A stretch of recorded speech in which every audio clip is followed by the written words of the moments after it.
Hello and welcome from MEDEM, the annual music industry gathering here at Cannes in the sunny south of France. Nowhere better, I would have thought, to announce that ThinkSpace is launching a new MA in International Music Business, which will be starting next year.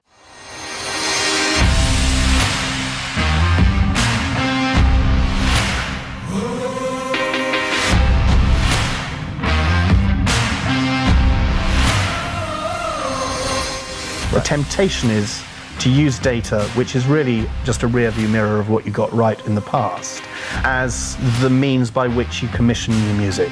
And that, I believe, is a major mistake.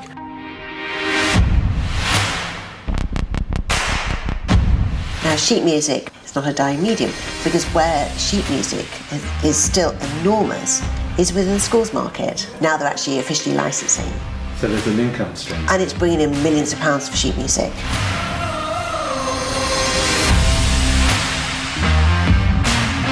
Sync follows trends by about a year.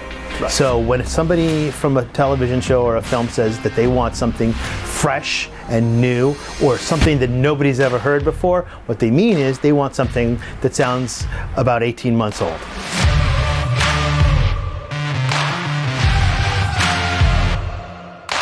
I would say when I was working on The Crown that 70% of my job was research, to make sure that it was absolutely correct in its historical factor, as was everything else in the show, and the rest of it was licensing.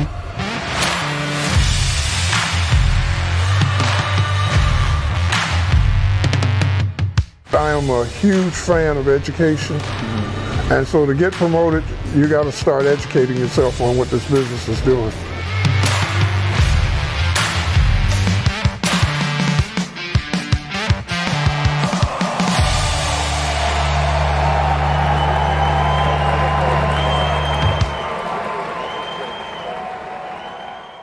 Exciting times, as I have been known to say. But oh my lord, how much has changed since I filmed that little introduction in Cannes last year. So the world has been thrown into chaos, COVID has kind of locked everybody down, and it's, oh my goodness, all that kind of thing. But out of these turbulent times, if you shake everything up, challenges emerge, but also opportunities. And what we really want to do for all our students is to help put them in the best possible position to exploit those opportunities as they emerge. So who is this new International Music Business course aimed at? It's aimed at anybody who has an entrepreneurial spirit who wants to work in the music industry. So if you want to climb the management ladder and work for a global music company, this is for you. If you want to go and work for a performing rights organisation, for example, and have that, that kind of career laid out in front of you, then this course is for you. You may well be the sort of entrepreneur who wants to start their own business. You want a music marketing business, a music management or a sync licensing business. This will give you the tools to make that happen.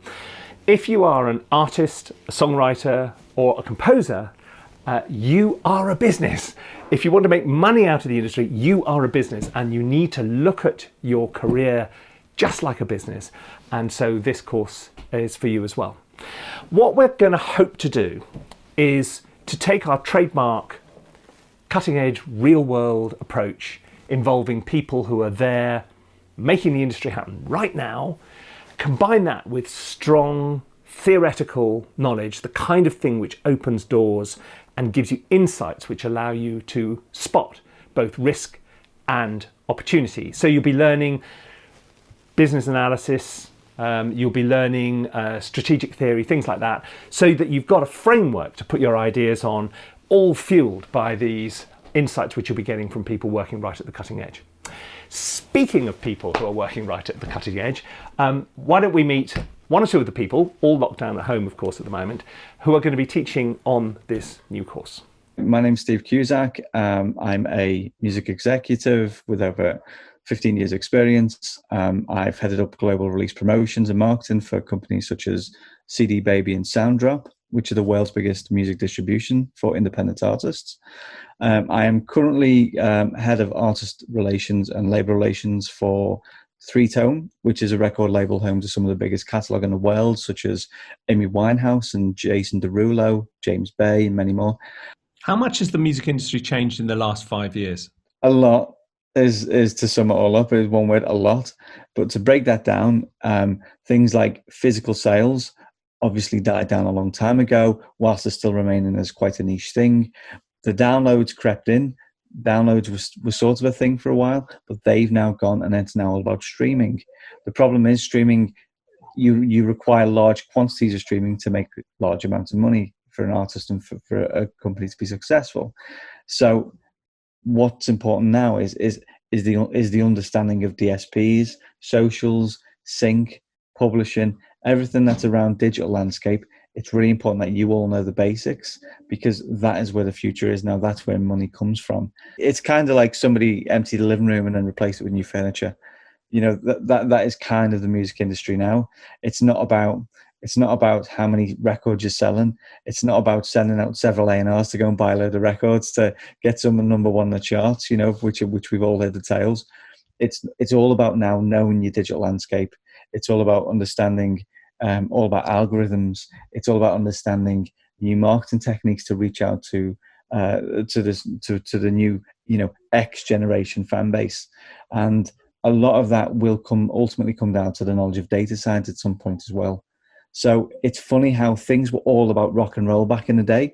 To be a music promoter and marketer back in the day was all about being rock and roll, you know, walking around with vinyl under your arms and, you know, being able to talk the good talk. It's not anymore. It's all about metrics, algorithms and numbers. I think as me looking for a team that surrounds us, I do look for an element of creativity and liberal thinking and lateral thinking, which we need in the industry because it's changing so fast. But I'm also looking for somebody that has an ability to work independently. I think online learning is extremely challenging, and for those that manage to achieve that, they certainly get risen above the sort of pile of CVs that we see, because it has been there's been more dedication, I think, into really wanting to learn that subject. But in terms of what we're looking for, we are generally a very, very busy department. Within TV and film, you're making something every 6 weeks, and you can be working on 15 to 20 productions at any one time.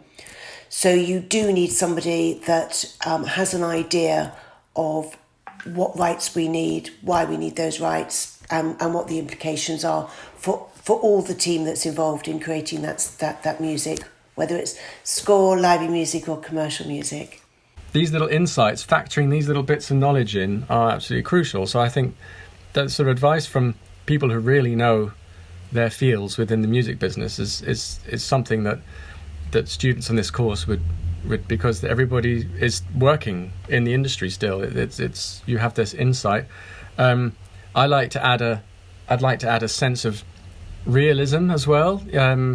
As a member of certainly one very active band, and with my live work as well, I think a sense of how hard one has to work to get one's project off the road. You know, you can't just, I get sent stuff all the time nowadays by people just singing down their phone and saying, can you produce my beat? And I say, I'm afraid I can't, you know, because you have to put a bit more work in first before you have to develop things. You can't just, it's not just instantaneous. And I think perhaps people have expected or might expect, because of SoundCloud and these amazing platforms out there, that you just have to make a piece of music and everyone's going to love it. Making the music is just like the adage in the old days that getting signed to a record label was simply the beginning of the process, because then you're in a battle with 9 out of 10 bands, 9 other bands who also wanted to have the next number one hit, and only one of them was going to have it. So, you know, the work starts, creating the record is just the beginning, and what you do after that is the important part. My name is Alex Mueller. I'm an entertainment attorney based in Minneapolis, Minnesota, in the United States. I work with filmmakers, composers, musicians, record labels, music publishers, and the like, and primarily focused on making deals happen. Copyright laws are constantly changing. Contract law is interpreted differently depending on what state you're in or what country you're in, and it can get messy if you have parties from two different territories involved and they're arguing over which law applies. You definitely need to know at least how copyright law works on the surface, because everything is tied to that, and the contract doesn't do you a lot of good if you don't understand what it says. I think the difference between hobbyists or dabblers and career musicians comes down to the understanding of copyright and being able to implement that so that you keep as much as possible and you make money. I want to see students knowing enough, as we say in the industry, enough to be dangerous, enough that you know what you're looking at and you know what types of parts that interact within the industry, where you fit into the big picture, and what your outcome is, so you're in control of your own career and your own destiny. A basic understanding of how the law works everywhere, and you're kind of looking for the least common denominator in order to do a distribution deal, because there are going to be some things that you can do in one territory that you can't do in another territory, but you want to make sure you can do something everywhere. It's not only is it completely unique to the individual artist, but it's also completely unique to the time that you're in, that moment that you're in. Every year something changes and something slightly more in fashion or out of fashion, and how an artist appears on the scene is so delicate. Those early steps are very, very important. That you're setting out on the right foot and you're setting out on the right message. But generally, what it usually comes to, because also there's an issue where age meets experience. So people always want their artists to be young, but they want them to be the complete article. They want them to be incredible. Now, in history, not many young artists are incredible at a young age. Usually you become incredible through huge amounts of practice, effort, and experience. So there's a kind of meeting point, and what you really want to do is ideally your artist will develop quite quickly in the few years that they're working with you. These are some of the obstacles you're going to come up against. This is what it might be like to sit in front of an A&R person for the first time and play your music and see the look of absolute boredom on their face as the first 10 seconds go by and you're waiting for that first snare roll that you think is a work of genius, and they've already looking out the window twiddling their fingers. That feeling of dejection and how you respond to that, the sense of what it's like when you upload a piece of music onto a social media platform and you get 10 listens and you were expecting 10 million, and how to deal with that and how to keep working and not to give up, and using then all the tools that you will get through the course and through the advice, hopefully the learning, that you would then say, well, okay, I know what to do now. I've just had my 10th play. How am I going to exponentially grow that figure?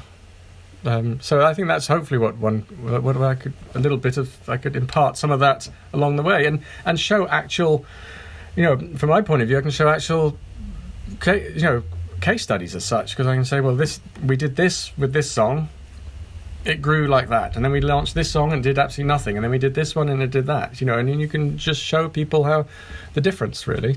So there you are. There's just some of the people who are involved in bringing their insights, knowledge and experience to you.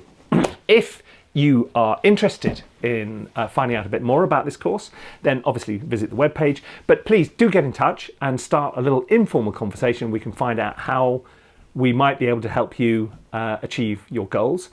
The course comes in 3 durations: the full master's course, which lasts 12 months, a postgraduate diploma, which lasts 9 months, and a postgraduate certificate, which lasts 4 months. All of these are fully validated, accredited degrees presented by the University of Chichester, who are our university partners. So we will only be taking a limited number of students on this first intake to make sure that everything runs smoothly. So if you want to be amongst them, please don't waste any time. Do get in touch as soon as possible. So that's all I've got for you for today. But look, I'm really looking forward to being back with you next week with the normal stuff, where we do scoring and sample library views and leaping into swimming pools and all that kind of thing. But for the time being, from me, cheerio.